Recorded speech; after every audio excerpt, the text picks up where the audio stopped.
Belə bir deyim var, it aparan olsun. Bu deyim indi real necə olur sizə göstərəcəm. Rayondan gəlmişdim, evə aynion almışdım, biz tərəfdə belə deyirlər.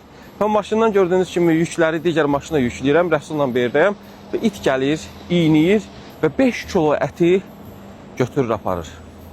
Və mən dalınca görürsünüz necə qaçıram.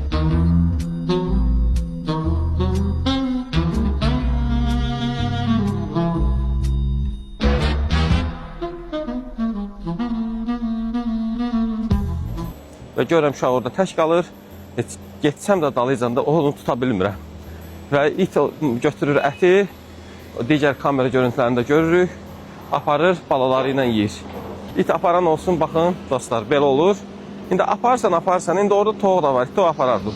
Bu 5 kilo əti neyinirdin?